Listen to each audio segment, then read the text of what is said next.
It's the Sports Peninsula podcast. Coming up, we continue our NFL draft prospect coverage leading up to the April 25th first-round start here in Detroit, Michigan. In this episode, we'll look at the wide receivers. This is a group that traditionally is enriched with NFL talent, and 2024 is no exception. Several wide receiver prospects could go day one, and a few may go top 10. We'll give our thoughts and break down the top prospects next. Now, here is your Sports Peninsula team.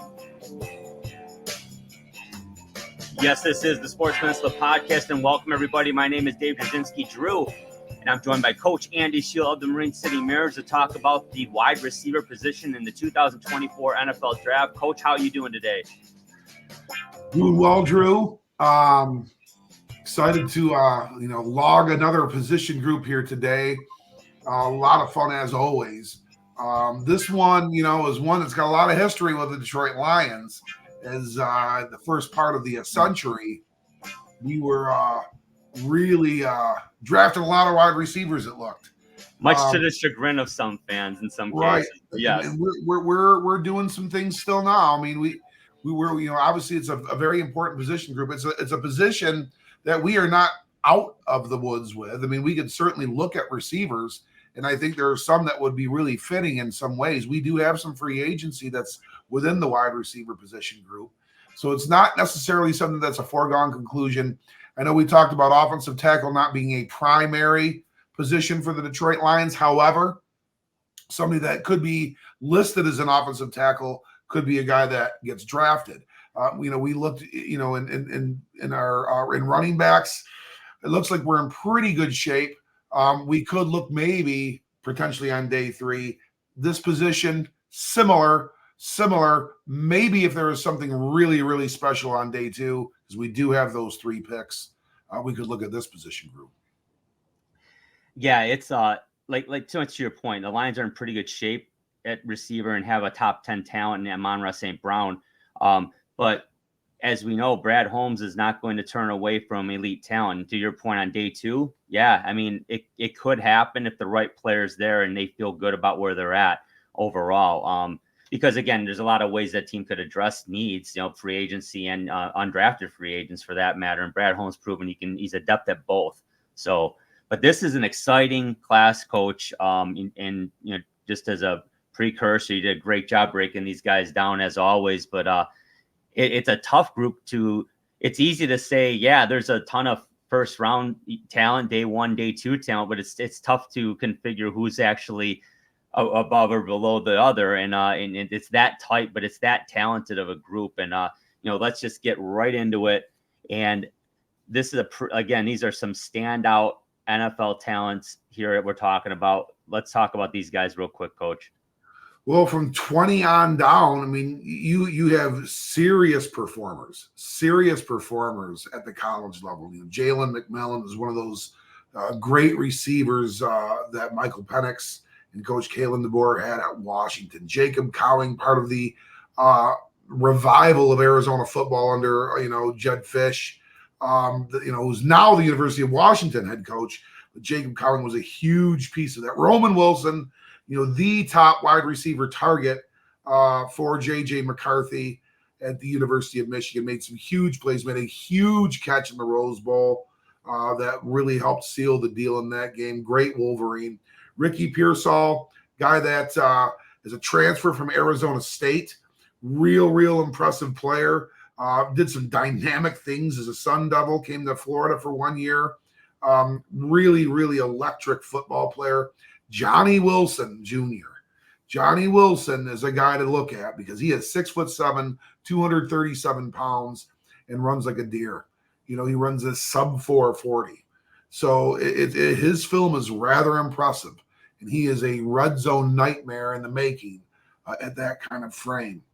Brendan Rice, that's the name. That last name should be somewhat synonymous with NFL football fans because that's Jerry Rice's son, who starred at the University of Colorado prior to transferring to USC. He is going to be in the NFL. Malachi Corley, we're going to be talking about him a little bit down the road, Mr. Drew. I believe you are going to be talking about that Hilltopper from Western Kentucky. Absolutely dynamic and prolific receiver there. Xavier Worthy may be the fastest wide receiver in this draft. One of the little bullets for Coach Sarkisian and the Longhorns. Xavier Worthy, real impressive football player. Jermaine Burton, highly accomplished receiver at Alabama, their top guy. Obviously, that's a player to be reckoned with. Jalen Polk, again, going back to the University of Washington, one of their dynamic players. Devontae Walker, that's what Drake May's top wide receiver threat over at North Carolina. Highly productive, prolific in multiple years there. Really, really talented player. Ladd McConkey, one of those Athens, Georgia legends. Heroes of Bulldog Nation. Rock solid, rugged competitor. Xavier Legette, an athletic freak. Big, ripped up guy that can run like the wind. Real good kick returner as well.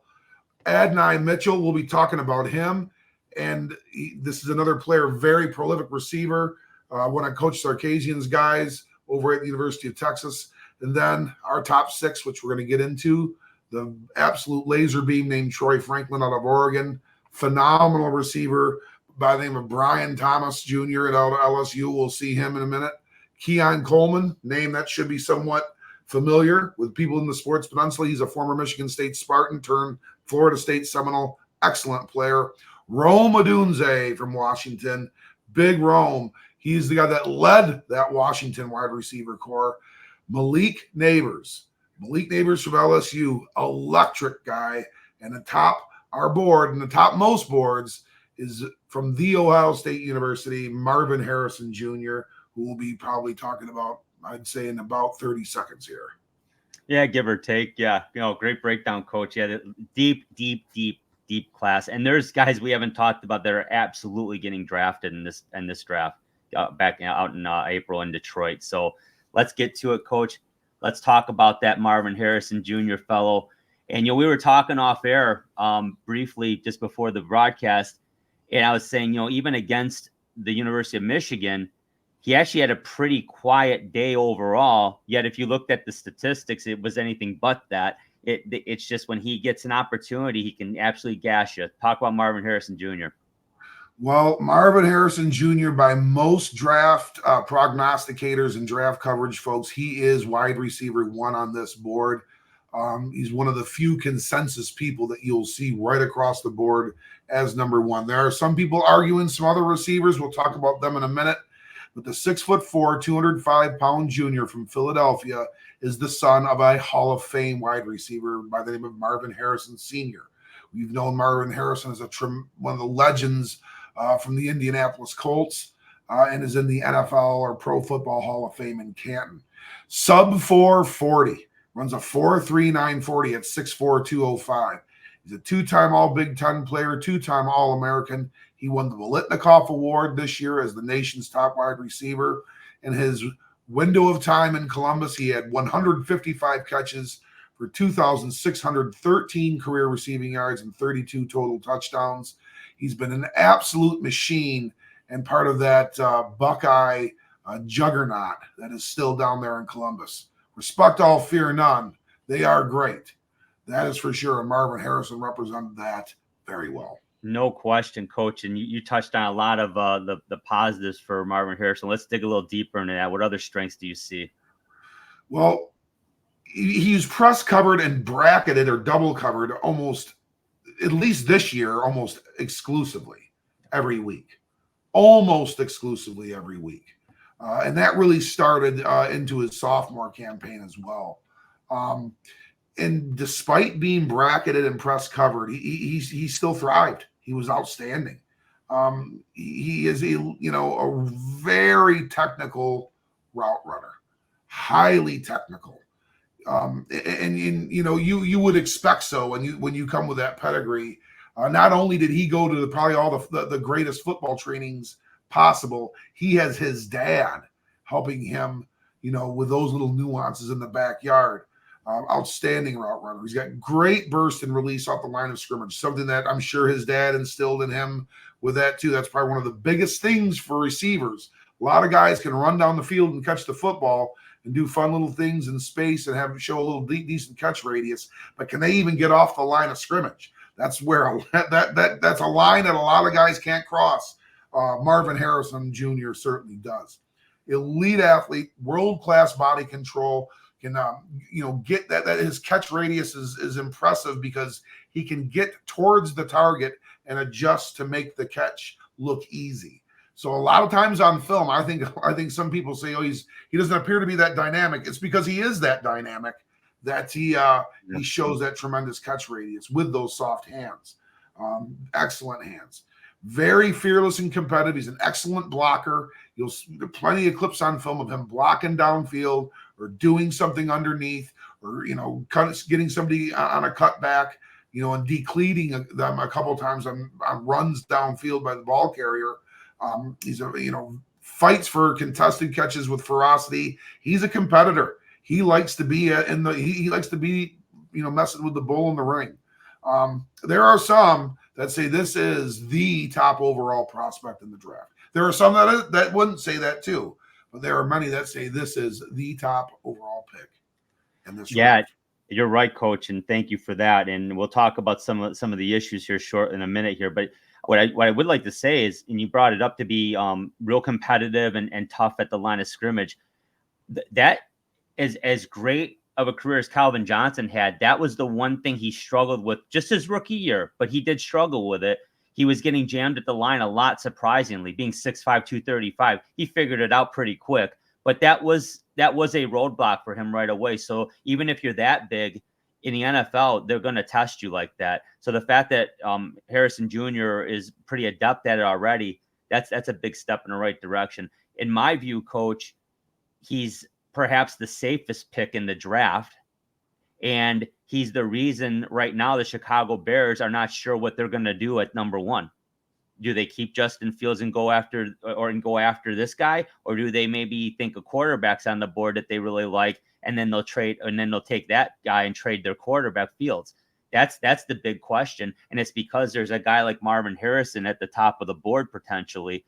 So these are big questions we'll have better answers to perhaps in the next 4 to 6 weeks going forward. But Coach, there are a few things he needs to work on. What are you seeing? Well, like every player, he needs to continue to develop his repertoire. Those releases, like you said, he's shown tremendous, adaptability to do that at the high NCAA level. In the NFL, I mean, when it's a profession, you're gonna have professional defensive backs doing it this time. That is going to be something he's got to be, to work with. He's going to have to do maybe some other things that weren't asked of him at Ohio State or at high school or through his, club 7-on-7, because he's not going to be the alpha dog at all times. They're going to want to use him as maybe a secondary guy to change things up and beat coverages. And he's going to have to be able to do those things. His footwork can get a little clumsy. He's one of these guys that has slipped in his route tree and, can kind of kill a drive. They're looking to target him, on third down, and he'll slip coming out of one of his cuts or something like that. And if that footwork gets clumsy, that's when, you can have that incidental, foot contact with those elite receivers that are attacking your feet and mirroring your feet. Their feet will get right on top of yours. And if you get a little clumsy with that, well, then, that's going to be on you more than it is on the defender. He does not have the most dynamic movement skills and movement ability among the wide receivers. He doesn't. We're going to talk about that guy here in a couple of minutes. He's a phenomenal athlete with elite catch radius. He's an outstanding receiver, and the athleticism just pours over his definition of a wide receiver. But he is not the most dynamic mover in this draft. And, we wonder because like you said, there's times where he had some kind of ghost, appearances where he would stretch and kind of look like he was, maybe be ridden out and the dynamic athletes get on top of him. And even when he does catch the ball, are able to defend passes towards him or tackle him underneath pretty comfortably.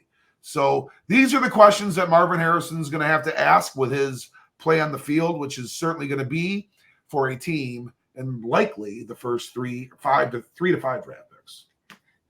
Yeah, he's definitely, and like I mentioned before, and great job, Coach, on the coverage here. The Bears are very much in play for him potentially, or at least a receiver, because as we see it now, we like Harrison here as the number 1 prospect at receiver, and it's hard to argue. But a lot can change between now, which is February 24th, and between the pro days and the combine, a lot can come to the surface. So there's a chance the board could change and sway a bit, and it could sway in this direction. Malik Neighbors out of LSU. Let's talk about him, Coach.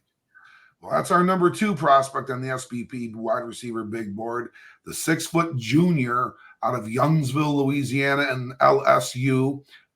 In my mind, this is the most dynamic route runner and dynamic mover in the wide receiver group. He runs a 4.4 flat 40. He was all SEC and all American for the Tigers. He was this year's Citrus Bowl MVP. 189 career receptions in 3 years in Baton Rouge. 3,003 career receiving yards, 22 career TDs.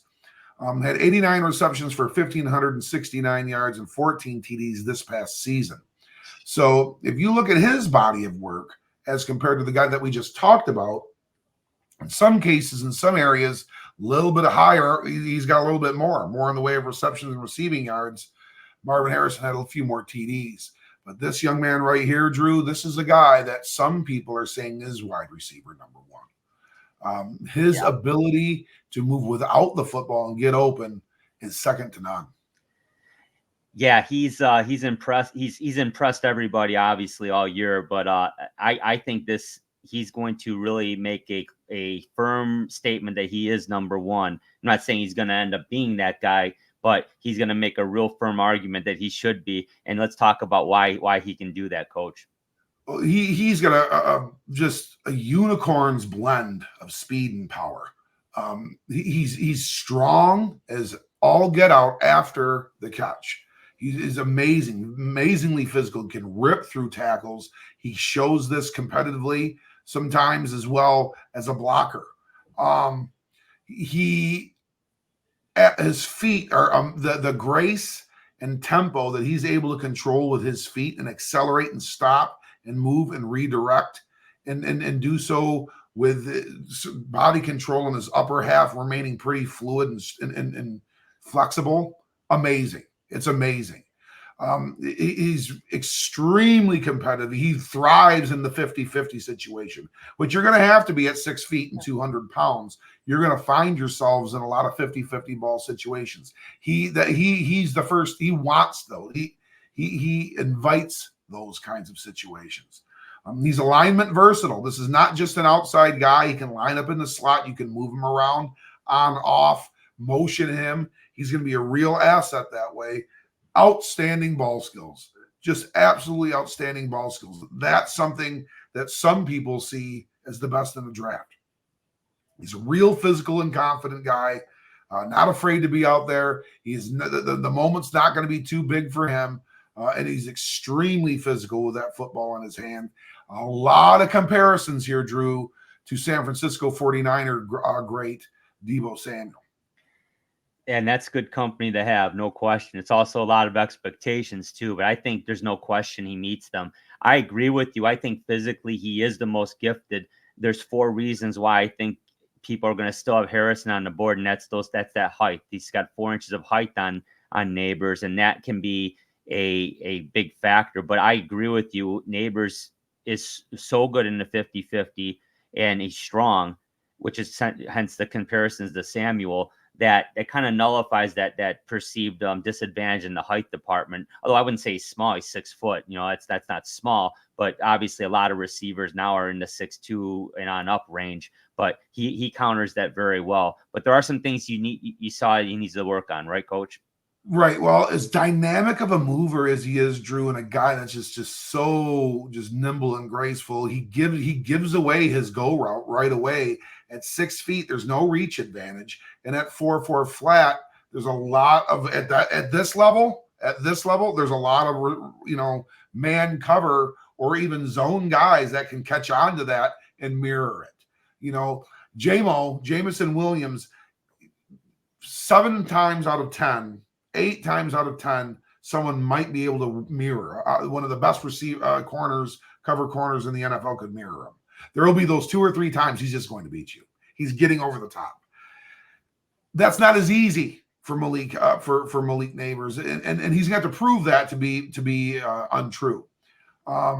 He can get a little inconsistent sometimes and kind of drift, and that's something where You don't see that as much out of, you would see this a little bit out of Marvin Harrison too.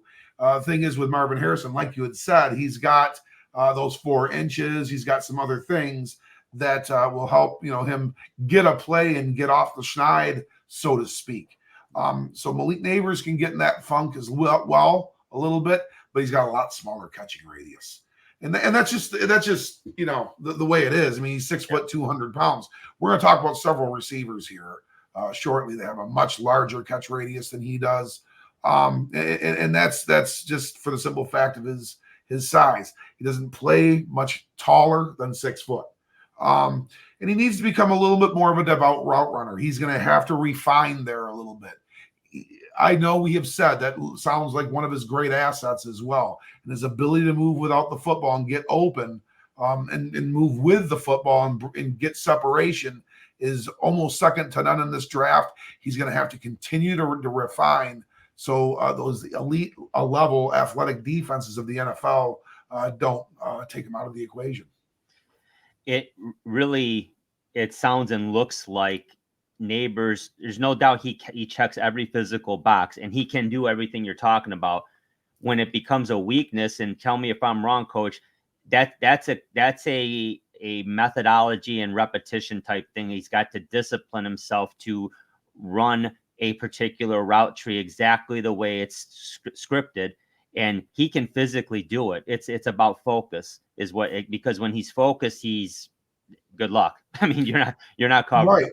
And I think this is something that can be said by a lot of high-level prospects that maybe haven't quite cut the mustard or made it, so to speak, or have bounced around a little bit in their tenure in the league, as if they've not been able to make that adjustment. Is that the concern with Malik Neighbors? That certainly could present as a concern. Is he able to buy in and understand how he's just got to be just so refined and so crafted as a route runner and those kinds of things to truly make the next level difference that he wants to be? Will be a very interesting next month and a half here to see how he grades out, how he scores out the combines, pro day, his interviews. I think he could help himself. I think he really has a lot to lose. So I don't know how much he's going to participate in the combine. He certainly will have a pro day. But I would think Neighbors is one of those guys, Coach, I think that might benefit from maybe just waiting until his pro day and then show out what he can do, because you could open yourself up. And I know, I get they're elite athletes, but I mean, you don't want one bad drill to brand you and cost you millions of dollars. It's you got to be very careful of how much someone can benefit from showing out the combine. I think Neighbors has plenty of tape to show out. I think he's probably one we maybe we'll see lift. Maybe he might run some drills, but I don't think he'll run the 40, things like that. I think he'll wait till his pro day for that. But I like him a lot too, Coach, and certainly wouldn't cry if he was a Lion, but I know they're not going to be looking for a receiver, nor will they have a shot at a guy like Neighbors at 29. So on we go. That'll likely probably be the problem more than the latter. But you're absolutely right. Yeah. You hit the nail on the head. When you're in a position group this stacked with this much talent, having one bad moment or bad day or bad session really can go a long way. So that's a great point, Drew. Well done. Appreciate it, Coach. Here's our next prospect, and Wolverine fans certainly are aware of Rome Odunze. They faced him in the national championship game. He's out of Washington, Coach. Let's talk about Rome Odunze. Rome Odunze is the number 3 wide receiver on the SPP wide receiver big board. We know Rome out of the University of Washington, one of those great Huskies from this year's, tremendous team that went to the national championship game. 6'3", 215-pound junior from Vegas, 4'3", 740. And then looking at Rome, there are some times I was, just looking at some of the other people's film was a little bit more jump off the board because the plays seemed more dynamic. That Rome just seemed to make these steady, easy plays. Well, you know what, folks? Rome put himself in that position to make those steady, easy plays with speed like that. 2-time All Pac-12 player for the Huskies, 2-time All-American. He's a 2023 academic All-American. For the career, we see that these numbers keep jumping up. Through these 3 juniors that we've talked about. Rome Odunze had 214 career receptions, 3,272 career receiving yards, 27 career TDs, including a punt return for a TD as a 6'3", 215-pounder. So this guy is a nimble moving wide receiver that makes the position look easy, very much like Marvin Harrison Jr.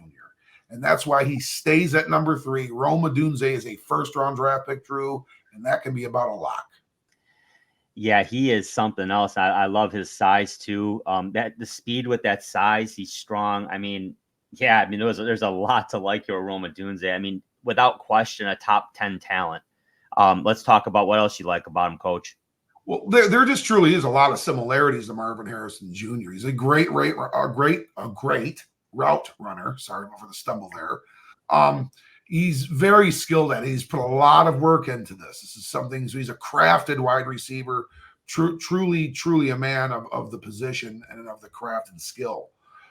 Very confident physical competitor. For the third guy in a row, we've talked like that. He's, kind of one of these swagger guys, but he backs it up, and really plays through that mentality. Another guy that's a warrior with the ball in his hands. He's a yard after catch, just supreme guy, very dangerous after the catch. Very, very successful in contested situations, like Marvin Harrison Jr., like Malik Neighbors, thrives at the 50-50 spot. That 6'3", 215, you can see why. He's got that long speed. He can get downfield on go routes. He's going to get over the top. And I tell you what, if he can split a spot in coverage or get over the top of some cover zero, he's gone. He's going to be absolutely gone at 4.3, 740 type speed. He's got the measurables that are just at the world-class level. This is, huge wide catch radius guy, much more so than Malik Neighbors. He's got a knack for making more dynamic plays, especially in the red zone. Boy, this is a really good-looking football player, Drew. And you can see a lot of his action in Pac-12 action on film on YouTube, where he just was just a master out there. Yeah, he is something else. A big part of what made Washington successful. Obviously, Michael Penix coming there helped tremendously as well. But you can see those career numbers tell you that he's certainly more than just the guy throwing to him. And I know that's going to come up a lot too, because everyone we've talked about played at one time with an elite quarterback. Harrison with Stroud up until last season. Certainly Daniels in LSU, Penix at Washington. We'll talk about some others. But they go hand in hand. I don't, CJ Stroud, obviously had other targets other than Harrison when he was at Ohio State, but like a Penix, he finally gets a Rome Odunze, and all of a sudden Michael Penix is talking about being a first-round draft pick this year, which we'll talk about down the road here, of course, leading closer up to the actual draft, because God only knows what's going to happen at the top of the draft with the quarterback position. But my point is, Odunze is that kind of receiver that can make quarterbacks great too. But there's some things to work on. Let's talk about that. Well, unlike Malik Neighbors to a certain degree, and very much unlike Marvin Harrison Jr., and like maybe Calvin Johnson a little bit when he came out, can get a little tangled up in press coverage. He can get pressed and taken out of the game a little bit. He can get bracketed. And when these things happen, he can kind of be taken out of the equation a little bit. And, that's going to be something that, depending where he goes, that's going to happen right away, because that's a little bit of the MO. But when they've seen it in college, if you bracket or press him, it gives him problems. He's going to need to get stronger. You see at 6'3", 215, big physical specimen, going to have to get a little stronger, because there's some things he's going to have to become more nuanced at the line of scrimmage, and fight with hands a little bit more, have maybe, a couple of other, kind of, hands and head moves, a secondary move, flip his hips and then burst, whatever it takes. You're going to have to get a little bit better at the line of scrimmage. Yeah, I think that's a great breakdown. That is what separates him from Neighbors and Harrison right now. However, I think those are very coachable things, and basically just a little more dedication to weight room. Not saying he's not dedicated to weight room, but you might need to be the first one in, the last one out, to get better. But I think there's no question he has the talent and the tools to do so. So I see him as a very safe pick and another top 10 level talent, depending on need in the top 10, because we've already talked about two guys ahead of him just in his position group, and then you lump in the quarterbacks and the left tackles and the edge rushers, and all of a sudden it could squeeze a guy like a Dunze out of the top 10. But make no mistake, folks, he's a top 10 talent, and those are correctable, the issues that we're talking about here. So a great job on that, Coach. Let's talk about Brian Thomas Jr. out of also LSU, just like Malik Neighbors, Coach. Let's break him down. And Brian Thomas Jr.'s initial ranking on the SPP big board was 5. After watching film, it was 4, and we almost bumped him to 3, right behind his teammate Malik Neighbors. 6'4", 205-pounder. I wonder if that size sounds familiar, because that's the exact same dimensions as Marvin Harrison Jr. Out of LSU, a Walker, Louisiana 4-star product. He was a highly touted basketball player in high school. I can see why through his great athleticism. He was all SEC and all American. 127 career receptions, 24 career TDs. This season, he had 68 receptions, 1,117 yards, and 17 TDs. So a bulk of his numbers came this year, not dissimilar to Jonathan Brooks, who's one of the top running back prospects that we have on the running back big board. This kid is electric. His film may have impressed me as much as Harrison's or his other teammates, Malik Neighbors. This is a play-making machine and a true red zone target that catches the ball up and away from his body. He can get off the ground. Brian Thomas Jr. is a player. I am expecting this guy to be somebody that is going to be a fantasy wide receiver for many, many years to come. Yeah, he is going to put up some serious stats in the NFL, and he's going to get squeezed out, very likely out of the top 10 because of what we just talked about earlier with Adunze. But oh my goodness, I can't imagine Brian Thomas Jr. doesn't make it out of the top 15, Coach. He's that good. Talk about what else you like about him. Well, he's got great focus on the ball. I mean, he makes catches. He really makes catches. And you can just see some of his secondary moves and these kinds of things that he makes are just super, super impressive. He's another guy that can get over top of the defense in a hurry. He can really, really move and really fly over the top of things. He's got great long speed. He gets the football with any kind of an angle. Watch out, because he's gone. Real impressive catch radius. Real long player. He plays longer than 6'4". Long arms. Like we said, just such a natural athlete and a fluid, dynamic mover. Big time red zone target for the Tigers in 2023. Tons of clips of Daniels hooking up with him inside the 20-yard line. He's just tailor-made to be an NFL star. I'm really excited to kind of break down what we see he needs to work on, because the positives just really jump off the film and jump off the screen. So, I mean, what do you see, Coach? What's he need to do to get better? Well, when you're coupled, and this is the same, some of the things are being said about Malik Neighbors as well. And is this an LSU thing? Well, when you're coupled with a player like Malik Neighbors, and for Malik Neighbors, when you're coupled with a player like Brian Thomas, those sometimes are how you get open. You don't have to be so dynamic in your route stems and your route running capability. Just gonna have to expand upon that a little bit more, just like his college teammate.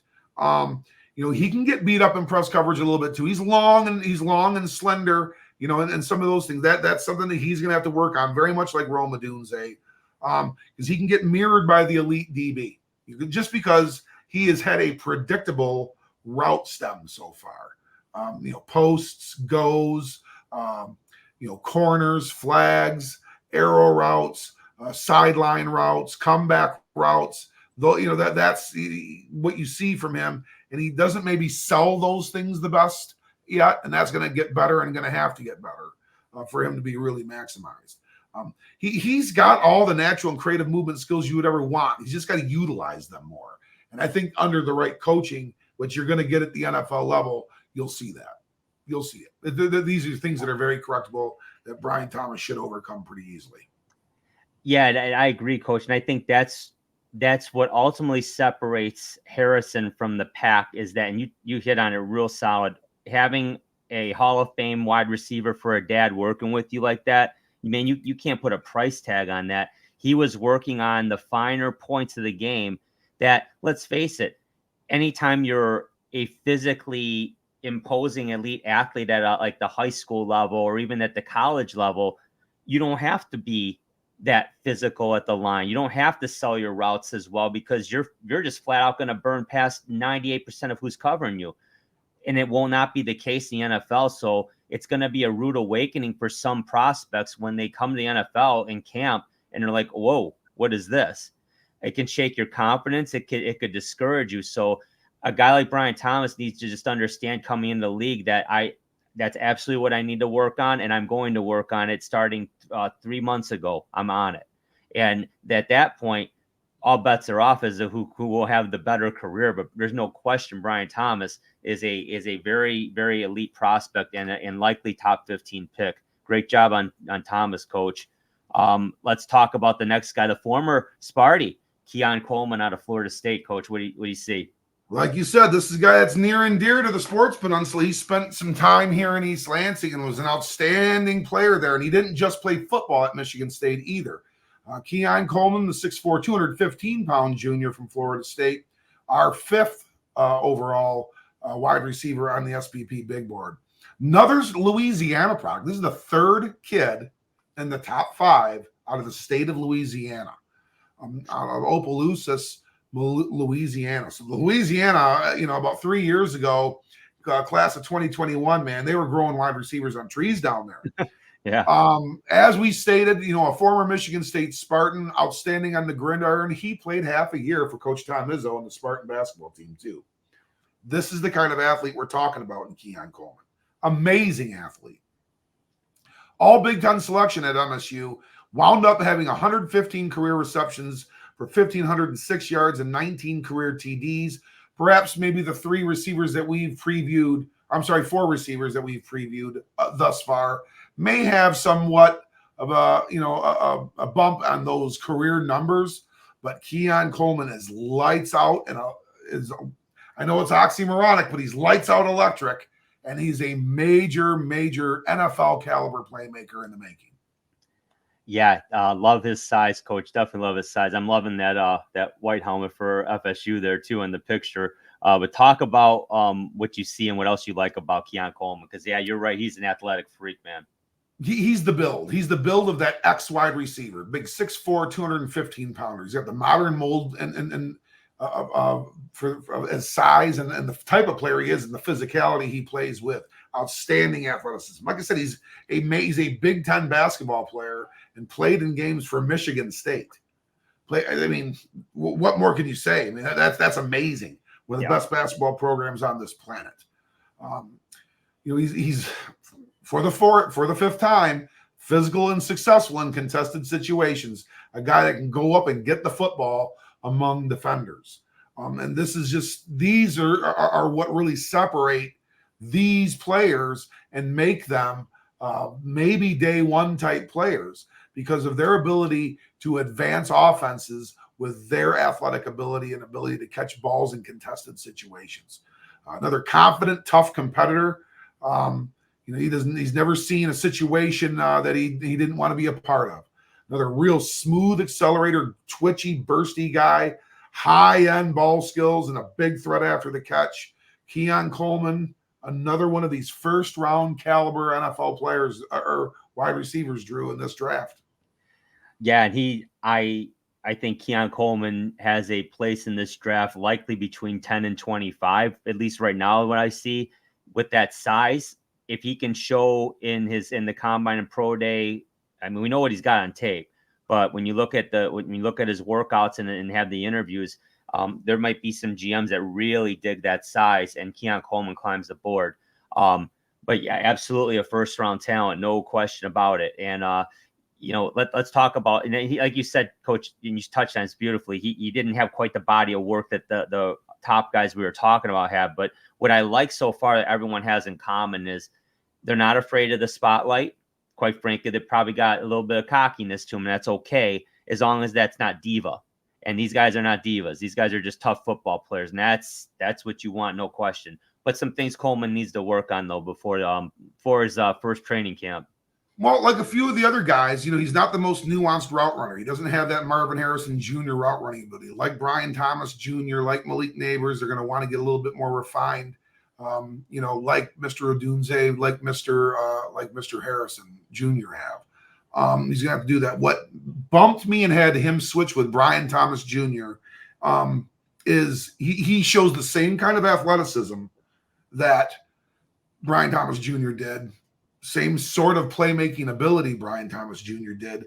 Brian Thomas came across a little faster.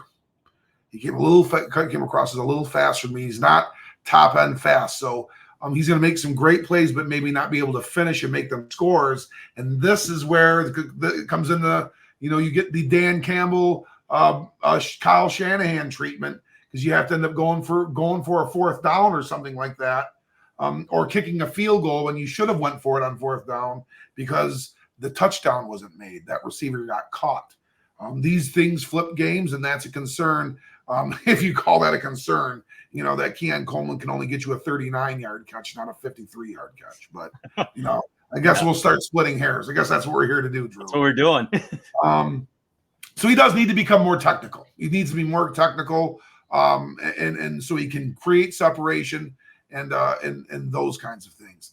The one part for as much moxie and his high-end athletic ability and big-time playmaker capability he brings, he's got to keep the intensity up as a blocker. A lot of these other guys you can see on film, and I saw some really impressive blocks on film by Keon Coleman too, especially when he was up here. He had some really, really impressive blocking. But Marvin Harrison down the field making great blocks. Malik Neighbors is definitely wanting to get involved that way. Brian Thomas not afraid to get in there and block. That's something that we have to see out of Keon Coleman. We're going to have to make sure that he is that type of guy. But when it's all said and done, wow, Keon Coleman, another one of these potential first rounders. Yeah, he's definitely a starter on any team that gets him. He could become the number one right out of camp for any team that gets him. But most certainly will contribute as a starter, as a number two at very least right away, which makes you first round worthy. No question about that. Coach, we got one more guy we want to talk about in our top six, and that's Troy Franklin out of Oregon. Let's talk about Troy Franklin. Yep, Troy Franklin is number 6 on the big board. I know we stop at 6. Why do you guys stop at 6 and not at 10? Well, no one's asked that of us. So if somebody does, then I'll have to be thinking about it. But until then, he's number 6. We're going to talk about some other guys too, but we're not going to list them by ranking. This is going to be our 6th prospect on the wide receiver big board for the Sports Peninsula podcast out of Eugene, Oregon, and the University of Oregon. 6'3", 187-pound junior. Troy Franklin is from East Palo Alto, California. So he's in Stanford Cardinal country, Northern California guy, 4-star prospect, an outstanding 4'3", 540. And that is what he brings to this table just about more than anything. 2-time All Pac-12 player, 160 career receptions, 2,483 career yards through the air, 25 career TDs. This past season, 81 receptions, 1,383 yards, and 14 TDs. Big year he had this year for a 15.5 career yard per catch average, which that's more than the first down in most cases. But what's impressive with this is the type of guy that can get you out of a holding call. This is the type of guy that can get you out of a 2nd and 25 or a 2nd and 26 and get you into a 3rd and manageable. Troy Franklin brings a lot to the table. Speed is the first thing that he does bring. Yeah, love the speed and then the height to match it. That's fantastic. I see a lot of Devontae Smith in terms of that. He's a little bigger than Devontae Smith, but he's pretty lean. But love the speed and love his ability. And Coach, what else do you like about him? University of Oregon is so known for their track program. It's where the birth of Nike. It's where Nike was born. Was the University of Oregon, and the track program and that mantra and that part of the University of Oregon is awful proud of Troy Franklin. Just the dynamic, fluid, athletic guy. He has elite long speed, elite deep ball threat. Guy that he can top the defense a lot. Not dissimilar speed to our guy, Jamison Williams in that regard. Can really take the top off of the defense. Knows how to find the holes in coverage. He's nuanced that way. Real smooth, precise route runner. So this is something that he kind of brings to the table. An unbelievable combo of size and speed at 6'3", and to burn like he's able to do. Great ball tracker, a guy that can run by defenders after the football. He's alignment versatile, because he can run jet mo and be a threat that way. He can go underneath, run up at slot, change route combinations, do a lot of things that can make life for a defensive coordinator real frustrating. He's a high point nightmare. He can get off the ground and catch the football away from his body. So Troy Franklin possesses all the same skills, Drew. Another guy that really does. Yeah, he's something.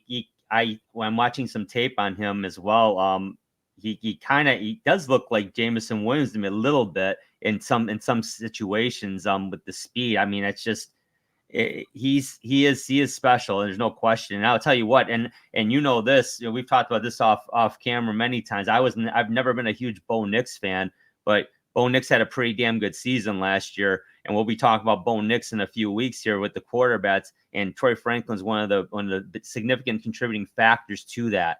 There's no question about it. But again, like every other prospect, there's some things he needs to work on. Let's talk about those. Well, unlike the first five, Troy might not quite be the most physical football player. He's pretty much a finesse receiver. So this is a guy that, can you live with every down out there? Probably not. In a lot of running situations, he may not even be on the field. So that's going to be something that, he's going to have to get better at, because you can't disguise that in the NFL level. Unlike Harrison, Neighbors, Odunze, Thomas Jr., and Keon Coleman, he's a guy that might not thrive in a contested situation. He can kind of get pulled off the catch, pulled off the route, pushed away, or just not come up with the play cleanly. That has happened to Troy Franklin, sometimes concern at the NFL level. Very average blocker. Very average blocker. Not saying he's not a willing blocker. That I don't know. I didn't see enough film in those kinds of situations to be able to make that determination. It's probably unfair. But he definitely is not as astute of a blocker as some receivers that we're going to mention as dark horses, and certainly not as ones that we've mentioned ahead of him in the rankings. Needs to get bigger and stronger. He's going to have to put on some pounds in that frame. He's, light. He's a sub 200 pound guy at 6'3". We need, he's just going to have to be a 205, 210 pounder. Once he gets there, that could really help some of his ills and some of his, concerns here. Like we said, can get pulled off the catch a little bit with some, more of the physicality that he sees. And that's how he's going to be attacked at the NFL, Drew. So there's a few things Troy's got to work on, but certainly a dynamic prospect. Yeah, and you break it down nicely, Coach. The thing with Franklin, so like you said, if the team sees him as they can overlook some of those issues where he's not going to be on the field all the time, but they just love his ability, then he's possibly going to be a first-round pick. But I right now I see his ceiling as a 1B guy, but a very, very rock solid number 2, like no question a number 2. So if he slips out of day 1, he's going very early day 2.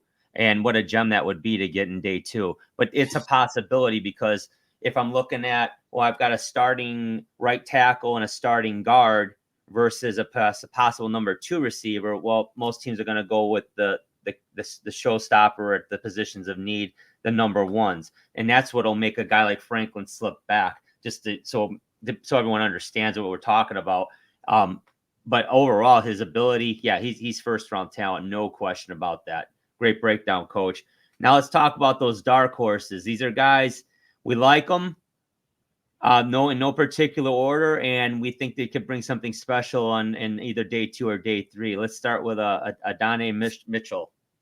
Adonai Mitchell out of Texas. One of Coach Sarkisian's, great receivers that he's had this past year. Real interesting first name, Adney. You know, it's not a name you see Which I every butchered. day. Thank you. Well, no, I mean, it's, you know, it looks like a Donai and Adney, you know, tomato, you know, it's one of those things, but no, I believe Adney Mitchell is a junior out of Austin, Texas, Missouri, Texas native. He's a transfer from Georgia, and he did some things at Georgia. Caught 38 balls, 560 yards, and 7 TDs throughout 2 years. Pretty tough place to get on the football field. Yeah. University of Georgia is a tough place to get on the football field. And all he did is transfer to the University of Texas and become all Big 12, Drew. This past season, he had 55 receptions, 845 yards, and 11 TDs. He shared the spotlight there. They have another great receiver there by the name of Xavier Worthy. That's in the SPP top 20. He's got great twitch and release off the line of scrimmage. That's something he does very, very well. That's going to help him play a lot right away in the NFL. Long, athletic frame kind of makes things look easy. He's got great body control and balance. Kind of gives, you know, some of those same vibes that Adunze and Marvin Harrison does in that big, long frame. A real fluid athletics accelerator. Again, he makes it kind of look easy. Very long gaining strides so he can clip away yards. Real productive at his 2 stops in college. And it's going to be really intriguing for an NFL team that takes him. He'll let the ball get into his body a little bit, which is going to, you know, that means he's going to get balls from PBUs. Some guys are going to deflect passes and get stops on him because he's not a plucker. It keeps the ball away from his body all that well. 6'4", 196 pounds. You can just see here, in his against Louisville here, what he looks like. Real long, thin, sinewy body. You can be susceptible to physical press coverage. That's something that's good. You know, even though he has great release off the line. You know, that physicality can kind of ride and pull him off routes a little bit. Real long, lanky, great athlete, real graceful. Again, maybe not top tier long speed, not top tier fast. And he uses so many exaggeration moves and bluffs in his repertoire that sometimes that can create timing issues where he's dancing and moving and doing all sorts of things. But the one thing he's not doing is getting into his route stem and getting there.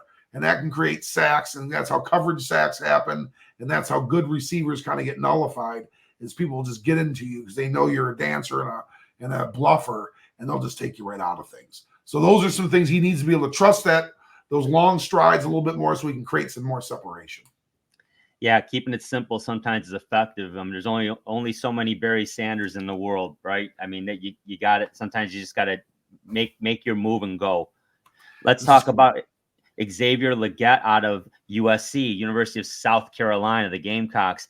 He's one of our dark horses, coach. I really like him out of Mullen, South Carolina. What I really like is the 4.2940 time. I mean, that's burning right there. That is absolutely burning. And he's 6'1", 223, by the way. I mean, so this is not a 5'8", 170 pounder. We'd expect that. This is a 6'1", 223 pound man who's running a 4.2940. So speed to burn.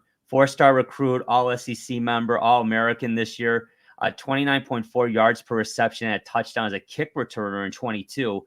He averaged 26.4 career yards per kickoff return, 13 career touchdowns. Last season, 71 catches for 1,255 yards and 7 touchdowns. I mean, those stats jump off the page for me, and the speed is just unreal. He's reliable and clutch, very, very productive, as you can see. He's made a ton of contested and tough catches. So he's thick, he's strong. He's got a little, he's not super tall, but strong and fast, and just his fluid, creative mover. He can do it all out there. He's so smooth. He actually doesn't look as fast as you think he is actually moving. Sometimes he's so fluid. It's really nice to see on tape when you take a look at him. A tremendous balance and explosiveness. You can't run like that without it. It's really hand in hand, and just like I said, unbelievable and unmatchable speed. So why isn't this guy number one on the board then with all these positives? Well, he does need to probably develop the football IQ a little bit, develop understanding of coverage types on defense. That IQ is still developing. That doesn't mean he's going to be limited. It just means right out of the gate, probably not going to be at the level of Harrison, Neighbors, and Odunze, but there's certainly a ton of potential there to be there. at some point, and hopefully sooner than later for Leggett. Limited playing sample size. So there's another thing where the resume isn't quite there. Spent a lot of time on special teams, which is a positive, especially for the NFL, but not as big of a resume. So a little bit more show me. This is a guy that's going to benefit a great deal from being at the combine and having a pro day, because when he can put that workout with the tape, all of a sudden Xavier Leggett's going to be being talked about quite a bit on TV when we're watching the draft this year in Detroit. Lets the ball get into his body a lot. So again, that, you know, that can separate the elite from the average or above average even. So that's something fundamentally he definitely would need to work on. But Coach, I really like Xavier Leggett. Absolutely. And, you know, all those things mentioned above, you know, with what you say there, you know, those are things that you can definitely work with and work through. What's going to get him on the field right away is that kick return. They're going to definitely want to put the ball in the end zone on him, because he's going to probably be able to cross that 25. There's a good chance he's gonna. Yeah, so this is a guy I see, if teams don't view him as being able to start immediately as a receiver, I still see him possibly as a day 2, 3rd rounder. And maybe I don't want to undervalue him at all, because I really love the positives here. But to your point, Coach, if he's seen as someone who's going to be an immediate special team contributor and possibly 2 years away from being a full-time starting receiver, probably 3rd round. But I'm sorry, those measurables just jump off the board for me. So, you know, this is going to be a really interesting guy. We'll see where he ends up going. And I'm really going to keep an eye on him at the combine. Let's talk about your next dark horse, Coach. We like this guy a lot. Absolutely. This is a guy that my eyes definitely get wide with, and a lot of people do, because he's lined up as a wide receiver. He's listed as a wide receiver. I put in there as wide receiver, tight end, almost like a hybrid, because you see that Johnny Wilson, the junior out of Florida State, is 6'7", 237 pounds. 6'7", 237 pounds. Out of the state of California, and also a transfer out of Arizona State. He's not the first Arizona State wide receiver transfer we're going to talk about here. He's going to be, well, he is the first, but he's one of a couple. So the Sun Devils were growing some wide receivers, but they couldn't keep him there. 4'4", 240 at that size. Wow. That is pretty interesting numbers there. 4'4", 240, and a man that's 6'7", 237 pounds. All ACC at Florida State, 99 career receptions, 1,757 yards through the air, 8 career TDs. So you see his numbers aren't as prolific as maybe some of the other guys that we have featured here today. But just make no mistake about it. And I put this right here. I used this clip. He has the best catch radius in this draft. Bar none. I mean, he is the best catch radius in this draft. He is a relentless and difficult blocker. That's where he can be utilized maybe as a stand-up tight end and utilized out of the tight end spot and actually learn how to play with his hand on the ground and become a vertical threat as a tight end as well, making him even more dynamic. He's a high point nightmare, phenomenal red zone target. Even though we only see those 8 career TDs, there is some evidence of what we're talking about on film. Few of those TDs were red zone targets. He's just a nightmare after the catch. I mean, with that kind of speed and size and physical reckless abandon, you know, he's just a real tough player to tackle. When you have defensive backs that are 5'10" and 5'11", 200 pounds trying to take down this guy, you can see where the mismatch, is there. Been clocked at over 21 miles an hour, which Kingsley Suamatea, the offensive tackle out of BYU, has been clocked at 21 miles an hour as well. So I mean, but just picture this coming down the field and coming from the outside angle at a guy that's 6'7". So that's amazing speed. Phenomenal in contested situations. He's really good at them. At that size, you kind of have to be, or else we're probably not talking about you.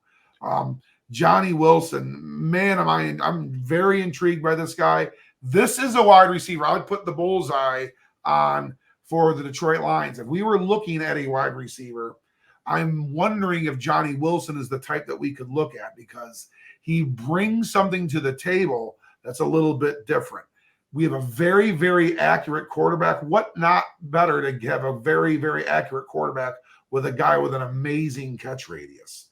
Another guy that we could use and do different things with some of Ben Johnson's formations, and really could do some dynamic things.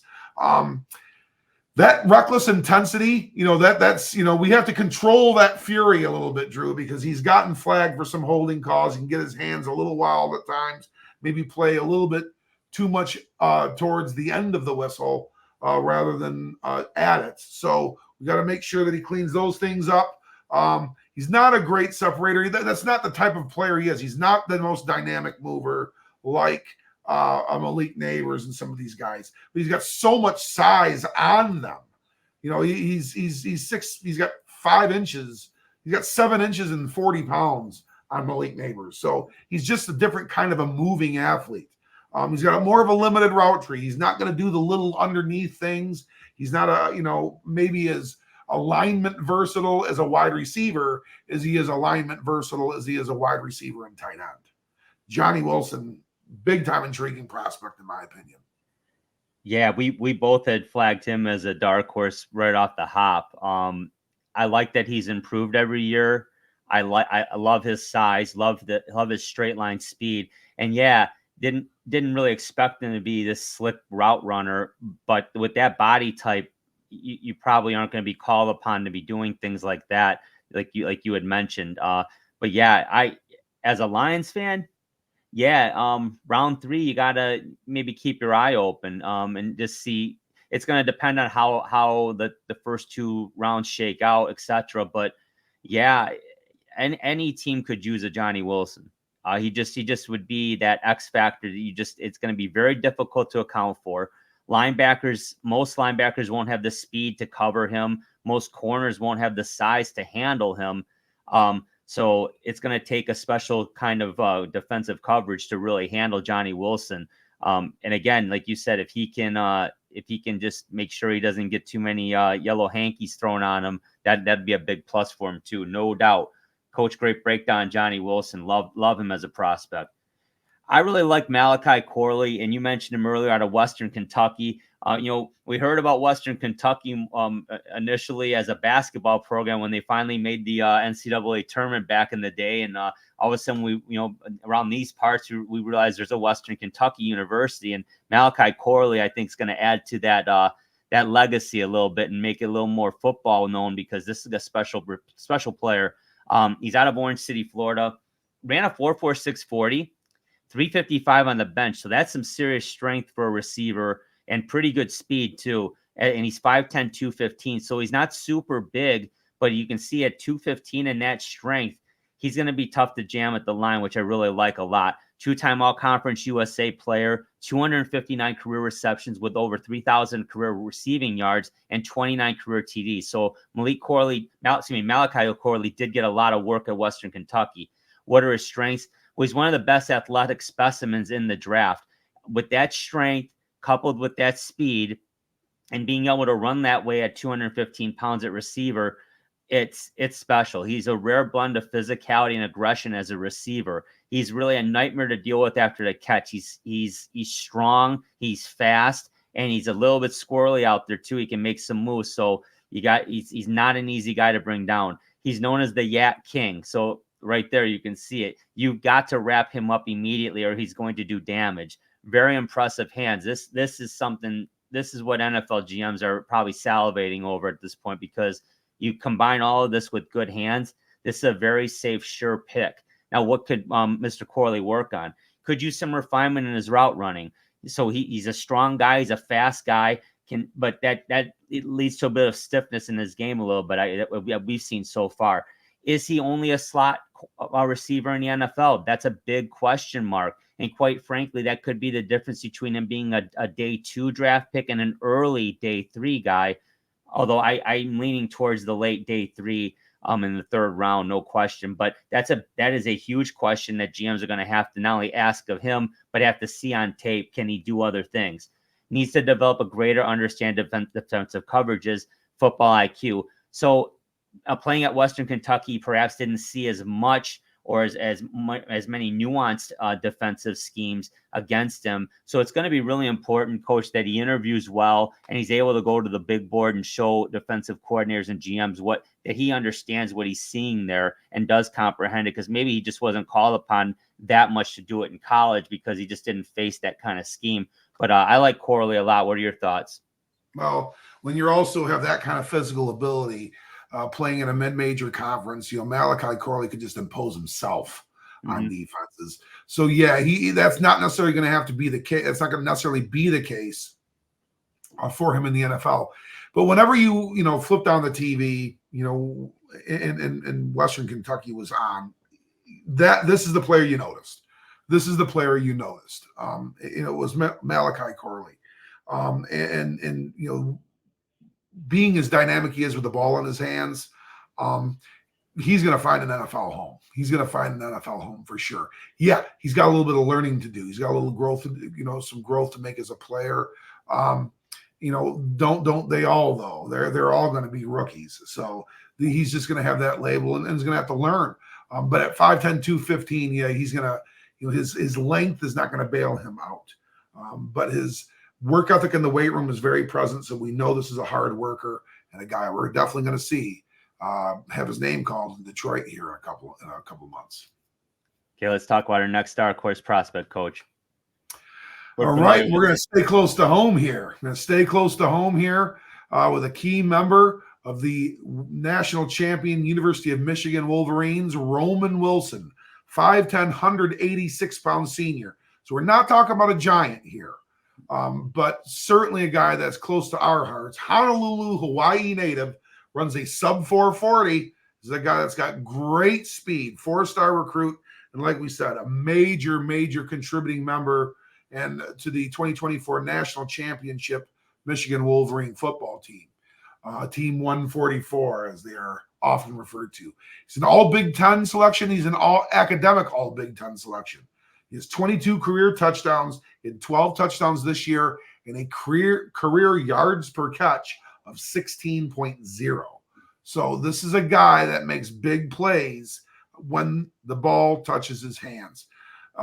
He's an elite athlete, 4.37 40, 3.77 shuttle run. Amazing. And these are things he's going to prove out. He's one of those 18 Wolverines that's going to be down in Indianapolis, and he's going to prove these things. And you're going to see him solidify himself likely in the day two conversation with his athletic testing numbers that he's going to exhibit in Indianapolis. A great accelerator and great straight line speed. This is a guy that can get vertical on a defense in a hurry. He finds seams. He's going to stretch it. And there's going to be things that happen because of what he's able to attack. He's got really good reach for someone 5'10". Probably plays more 6'2"-ish. So this is not a guy, just a tiny little receiver that can run around out there. He plays taller than his 5'10", 186-pound frame indicates. He can create separation with ease. We saw that a lot in Ann Arbor, where he was getting himself wide open within the route stem, and he's able to make himself a throwable target. And that is, and with those outstanding ball skills that he's exhibited, Roman Wilson is definitely going to get his shot somewhere. He does have a portfolio of some drops, especially earlier in his career. Like you and I were talking, even Amon-Ra St. Brown, this is what his a little bit of his MO was coming out of USC. But he's an absolute machine. Amon-Ra St. Brown is probably one of the most sure-handed receivers in the NFL. Roman Wilson has a lot of comparable traits to Amon-Ra St. Brown. A little tinier than Amon-Ra, but a lot of similar traits. But he does have a portfolio of some drops. Not the greatest run blocker, 5'10", 186 pounds. That is going to be somewhat of an issue. He's going to have to be a mirror guy, a guy that tangles and gets in the way. He's going to have to be careful because, and he's going to have to maximize his technique and skill in that facet of his game. He's going to have some difficulty in contested situations just by his size and frame. 5'10", 186 doesn't usually pull the ball out of a mass of humanity. So, he's a guy that's going to have to use that separation and be kind of a guy that is a package wide receiver. He may never be a pure form starter, but he could very well become a third wide receiver that blends into a 2 or 1B ceiling, which certainly is something that could be had by a lot of football teams in the NFL. Roman Wilson, another one of our Michigan Wolverines, likely to have his name called in Detroit at least one more time. Yeah, no question. And love the St. Brown comparison because it really sticks. It really is relevant. Quite frankly, being from here, Coach, and certainly we appreciate the Wolverines and the Spartans, but we were certainly engaged in this Wolverine team this year, and I never really felt any anxiety as to whether Roman Wilson was going to hurt him out there with a drive. And I know he did have some, no question about it, but he's not, as a fan speaking, it never really scared me per se. He's a pretty reliable guy. And I tell you what, when he was not available, you definitely noticed. So he's a good player. And it really comes down to if GMs, like you said, Coach, if they see him as an eventual 2 or 1B, he's likely a third round pick, possibly as high as maybe an earlier one. I don't know. It depends on how he works out. Could slip to that early day 3, just like St. Brown did. I mean, Monroe St. Brown's a 4th round draft pick, folks. I know we all know that in the Sports Peninsula. But Roman Wilson, very, very good football player. He will get his name called for sure. No doubt about that in Detroit. Ricky Pearsall out of Florida, Coach. He's our last dark horse, and I really like him a lot. He's out of Chandler, Arizona. You mentioned Arizona State, another Arizona State transfer. He was all Pac-12 at Arizona State. He had 8 career touchdowns there. He actually threw a touchdown, ran for a touchdown, and caught touchdowns. So he can do a lot of things. He's a pretty athletic guy at 6'3", 193. And as you can see in that picture, that's not easy to do.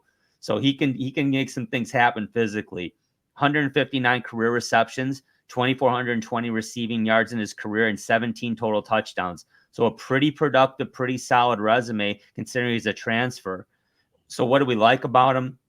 He's a good separation creator. And man, if you get a receiver like that, I mean, that's almost a prerequisite, right, Coach? You got to have that. So you got to be able to get separation, especially at 6 foot 193. And he's able to do that.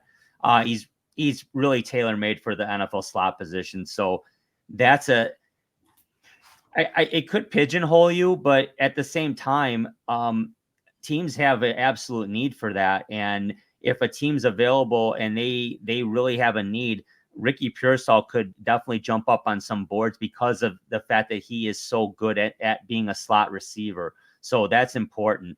But he is alignment versatile. He's not strictly a slot player, but because he can run the ball too, and obviously we talked about he can throw it too. So he can be involved in some trickery a little bit. He's fluid and flexible. He's got good return skills. He's really a wizard out there as far as a playmaker goes, and he's very elusive. So there's just so much to like about Ricky Pearsall athletically and productively in terms of what he did in college. So what does he need to work on? Well, he can get pushed around a little physically at the line. And like we talked about Roman Wilson, very similar stature. So that's something he needs to work on getting stronger. Uses a ton of exaggeration moves and bluffs. Again, like Coach said earlier about a couple other guys, that'll stunt your ability to get into that route real quick. And it's going to, and NFL so much timing, 1, 2, 3, go. And you got to get there. So that's something he's going to have to work on, which I think will be a lot more difficult as opposed to just hitting the weight room. He's going to have to really, really work hard on that in practice and disciplining himself to making one move and going, trusting that he's got that repertoire in his bag of tricks that he only needs one. NFL press man coverage DBs, they can really work on him if he doesn't get a better release game. And again, that goes back to not just technique, but also just getting stronger in the weight room. Coach, I think if Ricky Pearsall can gain about 10 to 15 pounds of muscle, he could become something really special in the league, as long as it isn't a detriment to his speed. But your thoughts on Pearsall? Yeah, I mean, this picture, just shows the type of competitive intangible he likes to bring out there. I mean, now should he go? Did they have that kind of body control and flexibility? I'd really like to know if he caught the football, because it doesn't look like that's possible. But I mean, it's just an amazing to get a paw on that ball, whatever was thrown that angle shows an amazing athlete, guy that that coaches aren't afraid to let throw the football. So this is a very, very impressive guy in that regard. Yeah, we're talking that there's going to be less gamble where Ricky Pearsall's drafted, somewhere late second into the fourth round, likely early fifth latest. I want to say, there have been some there's I want to definitely pay attention to this and memorize who they are. One of the Detroit writers, it may have been Eric Schlitt, say that he's kind of got a list going of guys that would kind of fit the culture, that are Campbell Holmes type players. I want to say Ricky Pearsall was on that list, Yeah. Which tells me that he is a guy that possesses some lunch bucket, let's play ball type things. But some of these exaggerated moves, that's a lot of show and not enough go. Got to be a little bit more real. We need to just see two-handed secure catches, not necessarily one-handed spears like we're seeing here. I want to say that's against the USF Bulls, in a non-conference game. But Ricky Pearsall definitely is a great selection as a dark horse, Drew. And the Gator and the Sun Devil is a guy that's going to be playing some NFL football next year. Yeah, this is an exciting draft class. I think, we said in the intro, it's traditionally one of the deeper classes in every draft. It seems like the level of top 10 talent can vary, but there's usually always 3 to 5 guys in first round consideration. I would argue all 6 of our top 6 guys are very likely to go first round, and that might give her plus or minus 2. But at the same time, I mean, everyone we talked about here is really day 2 worthy, even as far as a dark horse, but there's some intangibles that could affect that. But man, and there's guys we didn't talk about who, without question, are solid day 3 gems that could end up being talked about in a couple of years. But wow, coach, just a super deep class. I'm curious. I think I'd like to revisit this with you in about a month to see how our board looks and see if there's any changes after the combine and from after. Not just based on our opinion, but what we're hearing too from other from around the league in terms of how the GMs are perceiving these guys, because that changes everything, right? Oh, 100%. And we'll do some adjustments to our we will recalibrate our rankings after the combine. We'll recalibrate our rankings one more time after pro days, and as things kind of start to solidify and get in there, and maybe we can have a real quick episode here or there showing some of those updated rankings, not necessarily going through the whole breakdown of those players again, but maybe a conversation, because that's going to happen. You're very, very right. We at this rate, there's going to be some serious adjustments that take place after this combine. So that's 100%, man. You're spot on. Coach, great job as always. Great coverage of the receiving core. And folks, we've already produced a couple. So subscribe, like the video, get notifications because we're putting these out every week. We'll actually have 2 out this week so we can get caught up a little bit. And then we'll be putting out 1 draft class per week leading up to our first round mock draft, which I believe is April 20th, the Saturday before the draft. And then April 25th, the Thursday in Detroit. We're fired up about that. We're seeing logistically if we can get down there as a group, but we're going to see what we can do. But we're certainly talking about it's really perhaps once in a generation opportunity to be present at the draft here in downtown Detroit. So we're really looking forward to that. But for Coach Andy Shield, the Marine City Mariners, my name is Drew. Take care, everybody. Thank you for watching. Thank you for listening, and we will talk to you soon.